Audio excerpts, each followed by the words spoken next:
welcome to the Devtopia podcast, everyone. Welcome back to the Devtopia podcast. And yeah, today we're here with guest Lenin Bahon episode. We're just me and Yafet are just gonna be talking about like tech news and stuff like that.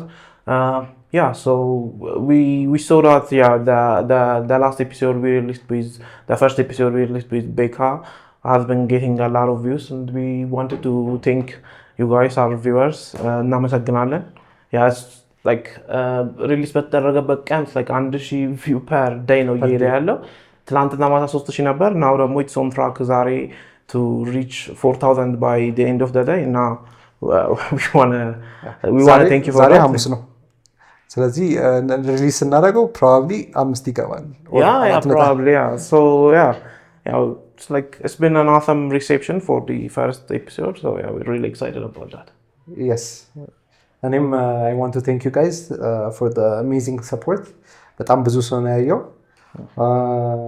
Should we share a couple of So የተወሰኑ ፊገሮች ሼር ለማድረግ we have YouTube ላይ ብቻ we have like 3.8,000 views ወደ 374 watch time in hours ማለት ነው. That's basically ቀደም ካልኩሌሽን ስንሰራው 2 ሳምንት አካባቢ ጊዜያችሁን ሰጣችሁናል. So that's a huge responsibility ላ እናመሰግናለን በጣም.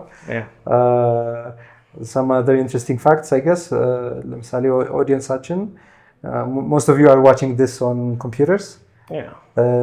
ከ18 እስከ 34 ያለ እድሜ ሬንጅ ውስጥ ነው ያላችሁት.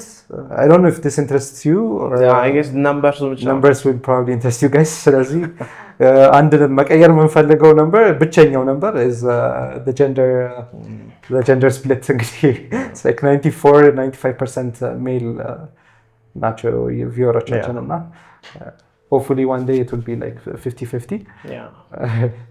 እና that's about it. እና thank you very much. ያላያችሁት ካላችሁ you can go back and check it out. Episode 1 ከቤካ ጋር ያደረግነው like conversation episode 1 of Devtopia ብላችሁ search ብታደርጉት you'll find it. I was telling you about this yesterday. Probably one of the reasons that like episode እንደዚህ blow up እንዳደረገ ያደረጉት maybe ቤካን invite ስላደረግነው ይሆናል because like beta road is gaining a lot of popularity. በጣም main እንትኑ እሱ ነው. I think main driving factor እሱ ነው. In fact አንዳንድ ሰው ከኢንዲያ ሁላ ያየናል. ምን ገብቷቸው እንደሆነ ባላቅም አማርኛ እና እንግሊዘኛ ቀላቅለን ነበር ስናወራ. So anyways thank you Becca. አንተንም ማመስገን አለብን. Thank you. ሌላ ቀን እንደምትመለስ we hope. አዲስ ፕሮጀክት ጀምረው or something. Anyways I guess you can continue. So today's episode is gonna be just me and Yafet talking about like various like tech topics, and because like we're gonna be back with another guest in the next episode. This is gonna be like a separate kind of sub podcast, you can think of it like that. Like a show within a show. So we could just get started talking about it. So do you have anything? እንትን ይሄን መሞከር የፈለግነው የሆነ አጠር ያለ ፎርማት ነው. 20-30 minutes max where we talk about various topics እንዳለው tech እንትን ውስጥ tech ecosystem ውስጥ I guess እና እንደ ማጠባበቂያ እንዲሆን ነው ለሚቀጥለው ሎንግ ፎርማት ጌስት መጥቶ የምናወራው ለኤፒሶድ 2 መሀል ላይ የምንለቀው ይሆናል hopefully.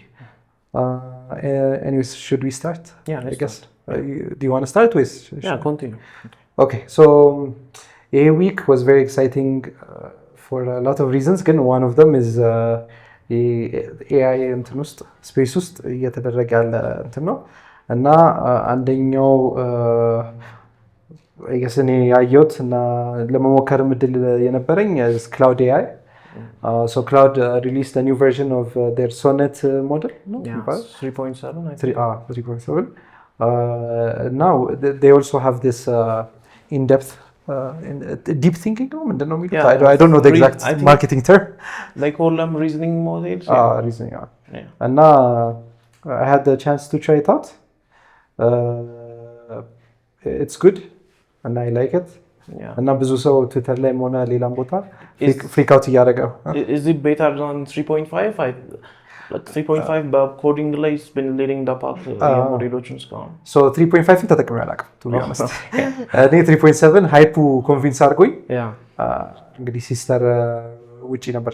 by the way ኢትዮጵያ አይፈቅድም ነው ኦፕን ኤአይ ሲጀምርም እንደዛ ነበር አትሊስት ናው ግን ክላውድ ስቲል ሪጅን ሎክድ ኢትዮጵያ ውስጥ አይችልም። ስለዚህ ሲስተርም ደውዬላት ምናምን እንትን ያልኩት እና for the first time ነው የተጠቀምኩት compared to ሌላ ChatGPT ነው የማውቀው I guess compared to ChatGPT marginally better ይመስለኛል ካየሁት ነገር። Besides the AI like performance and stuff, and like impress me again Claude, they've solved the AI naming problem. They're just 3.5 alla. They released a 3.6. I don't think so. So maybe 3.6 was some kind of internal model. They didn't want to release it, so they thought 3.7 is good. So they released it. So ሌሎቹን like Google አሁን Gemini Pro, okay, Gemini Pro flash thinking. It's like adding a bunch of dash ከዛ specifiers. At least naming-gun የማርኬቲንግ ቲሙ ነው ሃንድል እያደረገው ማለት like you can't ለምሳሌ አሁን ባለፈው ከሰው ጋር እያወራሁ ምናምን የጄሚናይ ሪሊዚንግ ሞዴል ሪሊስ አድርጓል ነው ከዛ Gemini Pro flash mode. how can you like tell it to another person የሆነ ነገር አለ ሄደህ ቼክ አውት አድርገው ብለህ ማለት so I guess እሱ ነው እንደውም ኢምፕሬሲቭ ፓርቱ ለኔ እና anyways I tried a few conversational ነገሮች do you think you're better than ChatGPT አይነት ነገር emotionally ራት እናድርገው ብዬ what did you say that? Do you remember the response? No, it was a bunch of stats I think about its own well I don't remember ግን basically ራሱን ፌቨር እያደረገ ነው ይመስላል። The other thing ደግሞ ከክሎድ ሪሊስ እንትን ነበር they have like a terminal a TUI app. I haven't tried it. I liked the side by side በተለይ code related tasks ተሰጠው I like the UI እና the UX much better than ChatGPT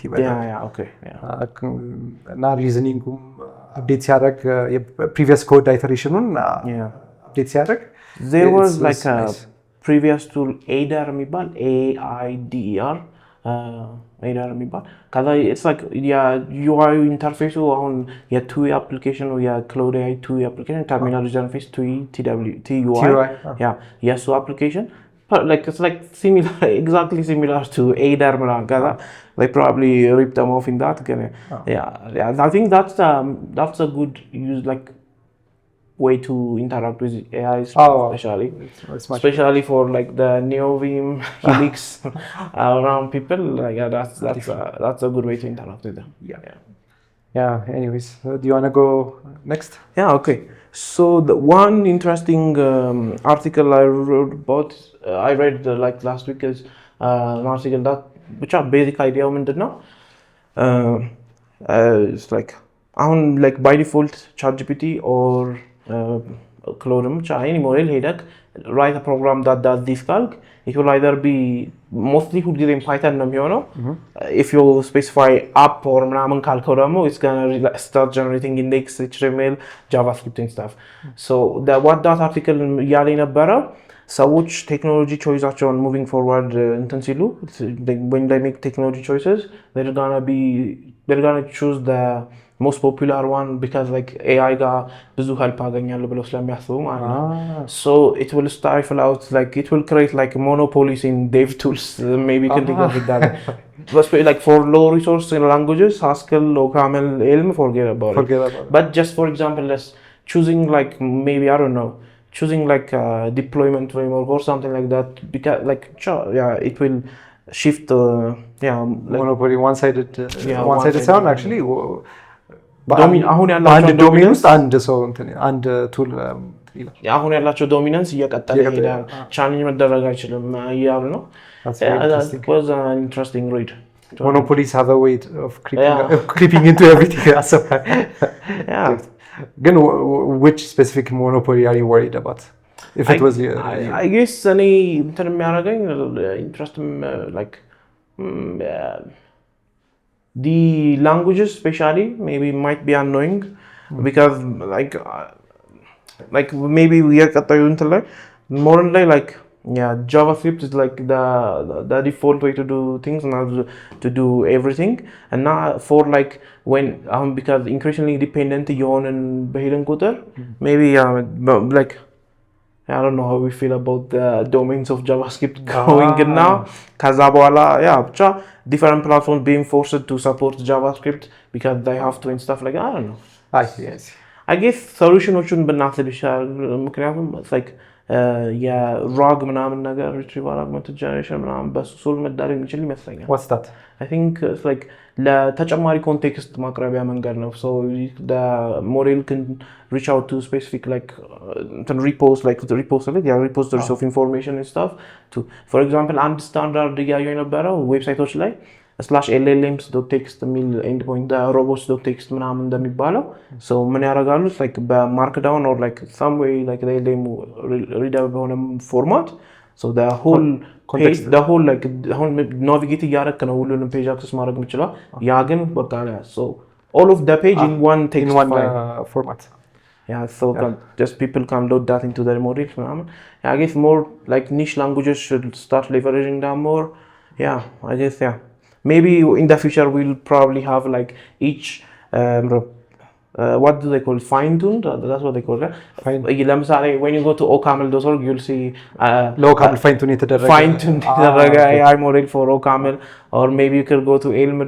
Maybe that's one way to challenge it. Yeah, I think አሪፍ የሚሆነው የሚመስለኝ ማለት ነው this basically fine-tuned የሆኑ ሞዴሎች basically ለስፔሲፊክ ታስክ እና ታስክ እንኳን ላንጉዌጅም ፍሬምወርክ ስፔሲፊክ ዶሜንም ልትለው ትችላለህ ፋይን-ቱን የተደረጉ ሞዴሎች I think will perform much better. Yeah, I guess that's the way to solve the problem. Yeah. You done? Okay. So እኔ ደግሞ actually ይሄ it's not like something new ለእኔ አዲስ ነው. NSA has a GitHub repo. so the National Security Administration. Pre-Snowden no way, post-Snowden no going to GitHub repo. I don't know. Can you technique GitHub browser exist there? Go post-Snowden no? I don't know. No, I pre-Snowden never. I think post-Snowden is relatively new yeah. Within the last decade no? By Obama ጊዜ ነው. Yeah, I think so. That's 4. I was thinking within 2008 ምናምን እንዳይሆን በሪፈርች ነው ግን 2008 yeah so yeah they have a bunch of stuff there. So they have a bunch of stuff there. በጣም የሚገራርሙ ቱሎች እና አንድ ዲስከቨሪ ያደረኩት is Ghidra is this software so reverse engineering tool basically software reverse SRE ነው የሚባለው. Okay. Basic reverse engineering tool I think ሁሉም ሰው የሚያውቀው ነገር ነው. So it disassembles stuff and so yeah basically it's reverse engineers disassembles ይሄ ሲምቦሎቹን አይደንቲፋይ ያደርግ ምናምን like it does the whole reverse engineering thing. It's written in Java and C++. So okay. That's why I was interested. መጀመሪያ Java ሲል I was like okay I might understand a couple of things ብዬ ስገባ they use Java just for the UI aspect of it. Okay. So the NSA it's pretty interesting the NSA repository.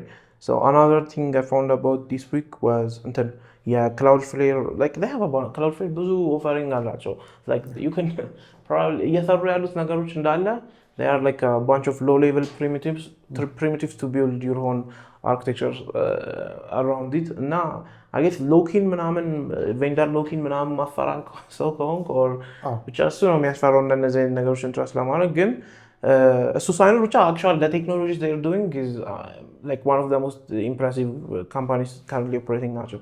For example እንደውም ወደዛ ከመሄዳችን በፊት ወደዚህ actual news ከመሄድ በፊት they're doing a bunch of stuff in the Rust world ምናምን so they have this Cloudflare yeah so the Quiche or ምናምን የሚባል so it's like a HTTP3 quick implementation in Rust so like it's one of the standard ones in Rust.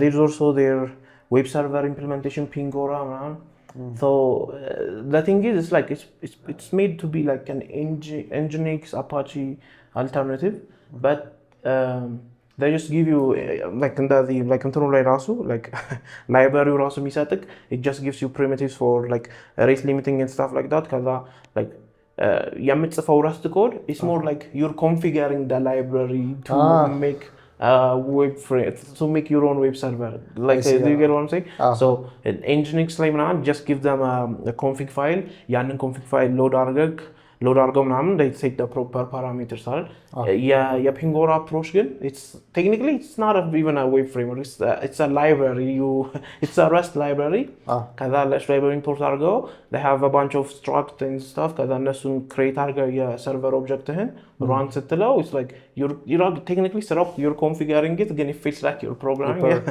just like a perfect balance now it beats like Nginx now like 100x it's like it's not even near until የሚወዳደርበት ቦታ ግን እኔ I don't think it's a fair comparison ከነሱ ጋር compare ማድረግ because hey library now you're actually implementing stuff so yeah that's one of the cool things they're doing እና በዚህ ሳምንት ደግሞ discover ያደረኩት ገራሚ ቱል so they have this Cloudflare workers የሚባል የAWS Lambda alternative ከዛ the thing about ሰዎች microservice architecture ምናምን complain የሚያደርጉት እኔም መጀመሪያ at some point excited ነበርኩኝ አሁን ግን complain ከሚያደርጉት ሰዎች ግሩፕ ውስጥ ሆኛለሁ ብቻ እሱ ምንድነው የኔትወርክ ባውንደሪ መዘል የሚያመጣብህ ኢፌክት ሶ DHH ምናምን ትዊተር ላይ ከሆነ ከዚህ በፊት ሁሉ ጊዜ ነው ሽት የሚያደርገው ሞኖሊቲክ አፕ ሰርተክ ፋንክሽን ኮል የነበረውን ማይክሮሰርቪስ እንስራቱና ኔትወርክ ባውንደሪ ኮል ታደርጉታላችሁና you're inherently በቃ ፋስተር መሆን የሚችል ሶሉሽንን you're making it slower on purpose ምናምን network boundary ማለት it won't hit the actual problem it has a middleman yeah so like to communicate between one microservice ለምሳሌ if you have like a customer information folder የሚያደርግ microservice እና የpayment ካለ ድሮ like if you're building a monolith it would just be a function call to the ORM or something like that to load the proper customer info but microservice architecture again you have to make an API call to the customer microservice and get the data you need and stuff that gets you a lot of things but that also like የሚያሳጣም ነገር አለ የሚያሳጣም ነገር አለ so Cloudflare perfectly solve አደረጉት so the thing I discovered is binding and apply functions so Cloudflare worker ላይ I'm exporting a function that says get customer data እንዳልኩት ማለት ነው ከዛ get customer data it can either be called through the fetch API እንደ ኖርማል እንደ ማንም like function deploy እንደ AWS Lambda ምናምን deploy እንደምታደርገው the other way ደግሞ you can ሌላ worker ውስጥ ይሄ worker expect ማድረገው worker get customers የሚል function አለው ከዛ just let me access it through my worker ስላለ ከዛ ሌላ worker ለworker communicate ስታደርግ what like Cloudflare does is you don't actually go like in the fetch request ምናምን አድርገህ የኔትወርክ ባውንደሪ ያለፍክ ሳይሆን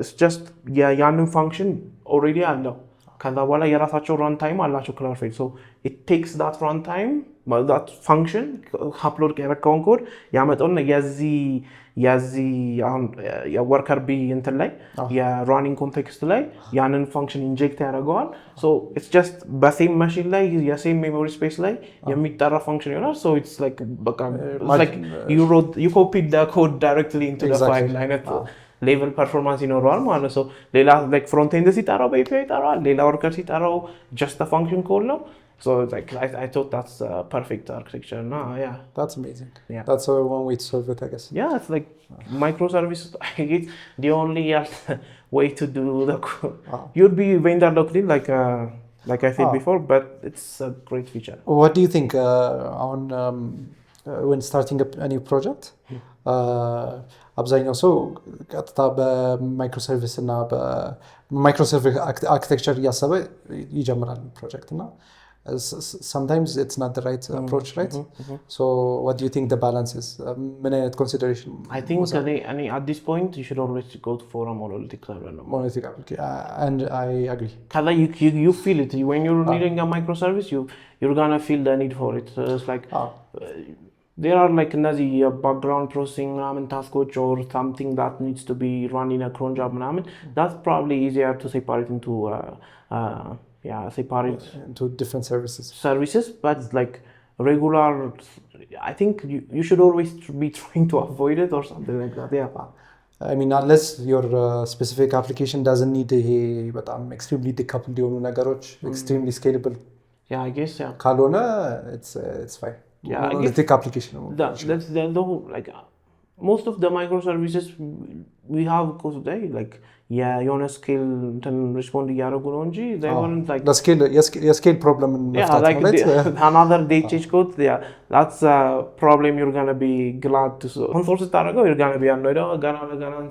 ይሄን ያህል ሰው እንትን ይለዋል ምናምን ግን ከሰራ በኋላ ችግሩ እያለ ግን that's a problem you should be glad to have ምናምን. I think that's why he describes it. At that point, if you're like services like free car, if you're getting that amount of traffic and like I'm extremely highly scalable.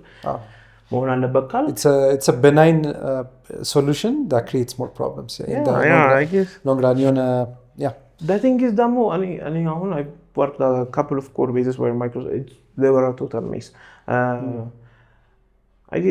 Like you need a startup like you have to ship fast ምናምን ነገር ቶሎ እየሰራ ምናምን የሆነ ነገር ሎንች ማድረግ አለ በየሳምንቱ በየቀኑ ይሄ ፊቸር ትዊተር ላይ ምናምን ብቻ ኢንሳሞ አናውንስ የምታደርግበት ቦታ ስታርታፕ ላይ ጥሩ ሞመንተም እንዲኖር እሱ ነው ዋናው ነገር ግን ማይክሮሰርቪስ ላይ I feel like you have to sit down and actually like think about all the events that are being transmitted in your የትኛው in action perform ለማድረግ ምን ስፔሲፊክ ዳታ ያስፈልገኛል ምናምን እና the infrastructure needed to support microservices ደግሞ unreal ነው like mesh networking ብትል the Kubernetes እንትን ብትል problems at scale ነው ብለው ሁሌ የሚጨቃጨቀው ከሰዎች ጋር እንደዛ ነው their problems at scale microservices ካለ you're gonna definitely need a guy in your team that only does infra. So the jobs of like a microservices kind of thing, I was like technically hired to be the backend engineer and stuff. Then I became the infra guy because you have to do it, like it's impossible. So it's hard. Yeah, exactly. My always but you don't start with that. Start with a like modular, just make your code modular. And I just well structured more code. Right. That will solve most of the issues. Okay, I should go next. Okay. Right. Actually, it's not something new I discovered. Again, I had this tool sitting in Jupyter notebook. One of my hobbies is taking pictures, film photography. And now film photography ዓለም ውስጥ ያለ ሰው እንደሚያውቀው the software needed for film conversion, negative film conversion is very expensive. ፍሪዎቹ ደግሞ they're not like user friendly. UI UX አቸው የተመታ ነው። ስለዚህ I remembered this week that I had made a hidden Python script and now I wanted to build it out and now like release it for free. So now anyways I've been working on that, one of the projects I've been working on. እና ብዙ ሰው Reddit ላይ እንደውም Reddit የፊልም ፎቶግራፊ እንትኖቹ ሳብሬዲቶች ላይ people complain about intuitive የሆነ film negative film conversion ወይም I think invert ማድረግ ነው የሚባለው I guess ቱሎቻችን they're crappy ያሉ ነበር so hopefully I get some traction there. Yes, you can continue because it's like in those solutions and the problem which solve ለማድረግ የሚከብደው part majority like just knowing the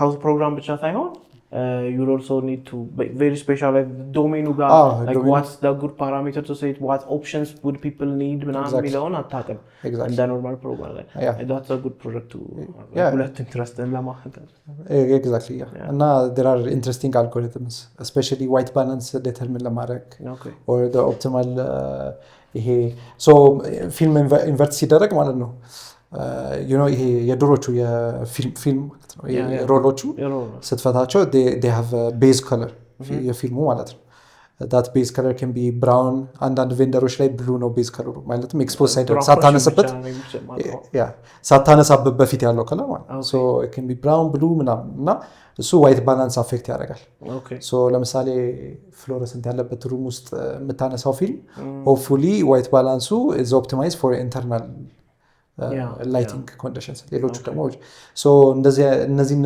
ኢሹዎች ሶልቭ ለማድረግ ብዙ አልጎሪትሞች አሉና it was very interesting to explore and hopefully someone I'll be done with it and not PyQt እያሰቃየኝ ስለሆነ ነው ግን hopefully someone I'll be done with it yeah so another project I've been working on so there is a very like I would call it a library framework PGRX የሚባል so it lets you create Postgres extensions with Rust and now it's like one of the perfectly true library ነው ግን the only gripe ምን solve አድርጌዋለሁ በሌላ በኒክስ ምናምን ግን the adoption limit እያደረገው ያለው technically አሁን በማስበው የፖስትግረስ ኤክስቴንሽን ዲፕሎይ ማድረግ ያሉ መንገዶች በጣም ከባድ ነው እና like አሁን ለምሳሌ መጀመሪያ የሰራሁት እኔ pglite fusion like an extension that allows you to embed an SQLite file in your Postgres database as a column type so ምንድነው ዛሬ የተፈጠረ የነበረው like building it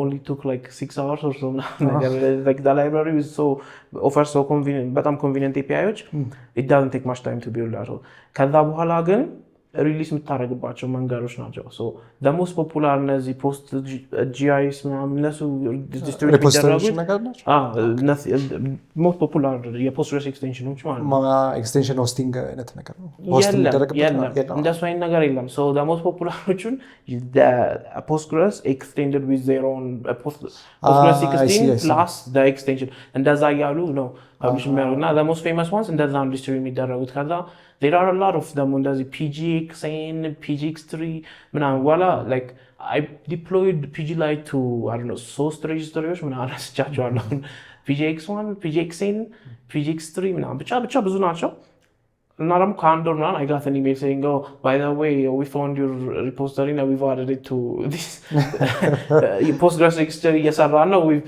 support አድርገነዋል እኛ ጋር ምናምን ሜንሽን ማድረግ ከፈለክ readme ላይ ነገር so there are like 7 or 10 of them ከዛ ምንድነው it's like all of them ደግሞ are in some way related to an actual Postgres maintainer it's like I don't know maybe it's like they have to agree and make a ተስማምተው extension deploy ማድረግ like an npm or a cargo for Postgres extensions ያስፈልጋል ግን ሰዎቹ there are too many competing people that's the problem ብቻ so PGRX in extension የረስት framework ያልኳችሁ ዲፕሎየር ማድረጊያ እንትኑ ስቶሪው ያን ያህል ጥሩ አይደለም so I had to build a bunch of Nix tooling around it የሱን አውትፑት ወስጄ ምናምን እኔም ያው ዲፕሎይ ያልኩት ያለው primary way pglite fusion ከአንድ Postgres version ጋር አድርጌ ዶክተር ኢሜጅ እያለቀኩኝ ነው ግን ያንን የሚያደርግልኝ ስክሪፕት ለመስራት ነው it took a couple of days እሱን so actual እንትኑ በኋላ ማለት ነው so the thing I worked on አሁን ያ ቱሊንግ ምናምን ስለነበረኝ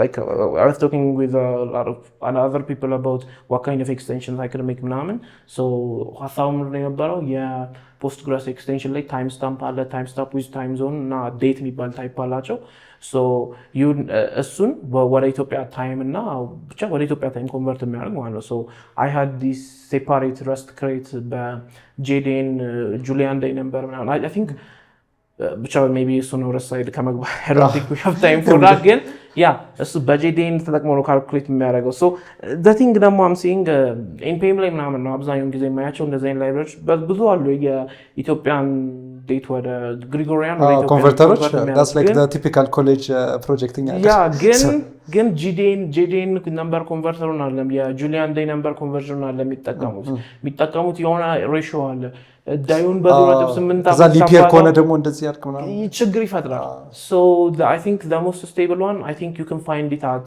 gs.org/etopic dates or gs.org ላይ እንደዚህ የነምበር ኮንቨርዥን አላቸው የዴት ኮንቨርዥንም ጥሩ አልጎሪዝም አላቸው እሱ አልጎሪዝም I think they've proven it to be like mathematically ምናምን correct እንደሆነ ምናምን like it's a standard የጁሊያን ዴይ ነምበር ያልኩክ ብዙ like ግሪጎሪያን ወደ ጁሊያን ዴይ ነምበር ኮንቨርት አደረገዋል እሺ ሂስቶሪያኖች የሚጠቀሙት ስታንዳርድ ነው so ጁሊያን ዴይ ነምበሩ ደግሞ ወደ ፈለከው ካላንደር ሲስተም ኮንቨርት ማለት ይችላል it's like ወደ ሁሉም convert middle state ነው intermediary state before converting it and now I think that's the good way to now if you're going to use a library like this in production make sure that it's using the JDN algorithm so I made that it's on my GitHub all right good it sounds like a good project actually